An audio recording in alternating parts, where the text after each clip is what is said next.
Hi there! In my two-piece order this time I got more embellishments, some stamps, masks, a mist, and more of those kinds of things than paper. So I'll show you some of the paper at the end. First of all, some of the two-piece exclusive products. I got the star paper clips in the gray color, and this is what they look like clipped.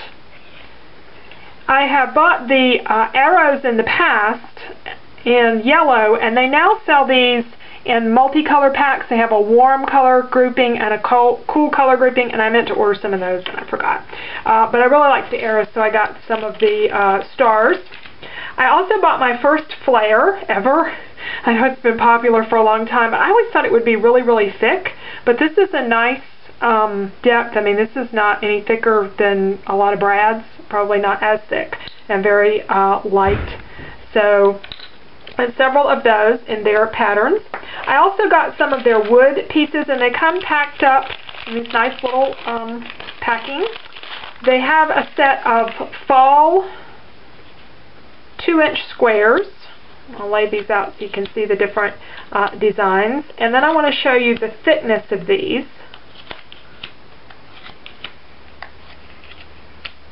So that's the fall grouping, and I feel sure that I can color these and maybe add some varnish to them if I want them a little bit shinier, and probably do a lot of different things with them. I love wood veneer.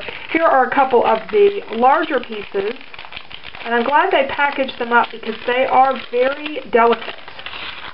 I got two different ones. The chevron look can lay over another card or even a photo, and then this one with the stars. And you can see that they're a little bit thinner. Let me compare them to another piece of veneer from another company. Let's take these and compare them. This is Amy Tangerine's, and you'll see, you know, there's a lot of difference in how thick these are, and they are more easily bended or more bendable than the others. I don't think this is a bad thing. It's just different. So just to be aware that they're a little bit different than a lot of the wood veneer products that are out there. I got some Prima stamps. I'm going to use these probably in more multimedia kinds of things. The musical notes are really tiny, really delicate, so I don't know if that's going to come out quite like I had envisioned.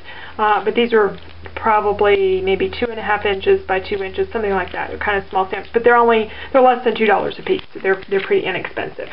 I also got from Prima a mask. I believe this was on sale.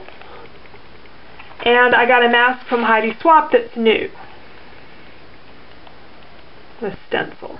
I'm calling it a mask. I'm sorry, it's a stencil. I also picked up on sale some Christy Tomlinson rub-ons for multimedia. I never used to use rub-ons until I started doing multimedia, and been using up the ones that I have, so adding a little bit to this. Hers rub on really easily. They come off the paper and just go on really, really easily, and these are very, very delicate images. Picked up a few label stickers from October Afternoon. That's not a new product at all. I also got a couple of other stamps to go with some papers.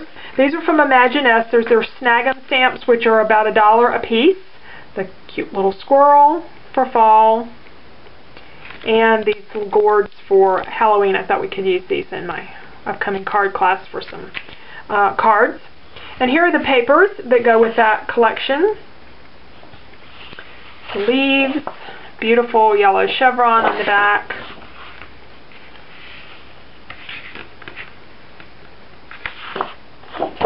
Trees and a brownish, reddish brown.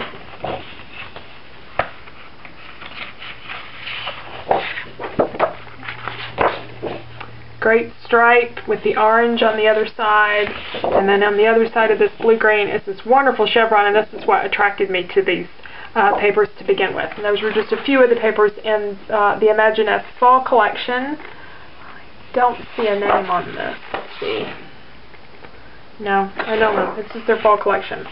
I also got this in their new papers. This is from Sheet Tags. I had never seen any of their papers. I don't know if they're a new company or what, but this is the thickest designer paper I have ever had. When I pulled it out of the packing, I kept running my hand because I thought I had 2 sheets. There's just 1 sheet here. I picked it for the wood grain pattern, but this is just incredibly heavy designer paper, and it's $1 sheet like most designer papers. I also picked up a few things on the sale rack in some grays because I didn't have a lot of gray in my stash. I always try to go through their sale rack and see what I can find by color. The last thing that I got in this order was the Mr. Huey Mist. And I wanted to see if I could finally get a pink. And it looked to me like the wrapping on the bottle looked really pink. So did we get a true pink this time in Mist? Because I've never found one that was really, really pink. And here's my sample. And to me, it's still not a true pink. It's fairly pink, but it's got a little bit of a coral cast to it. I'm going to compare it to some of the other mists. This is October Afternoon's Pink Lemonade. So if you have pink lemonade, this one that's called Mary Mary from Mr. Huey is very similar. It's just slightly pinker than October Afternoon's Pink Lemonade. Very, very close.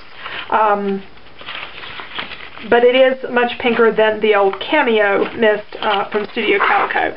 And what I'm looking for in pink is something like these colors of cardstock here, like this Regal Rose or Pretty in Pink. And these they're not quite there. It's getting closer, but we still don't quite have a true pink. And they don't advertise this as pink. It just looked like it was going to be to me. So I've been trying to find one for quite some time and just can't find it. So if somebody knows of a really good pink mist, especially a fuchsia, magenta kind of color, that would be great.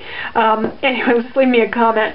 But thanks for watching, and be sure and check out my blog for more information and the new class that I have going on right now on cardstock.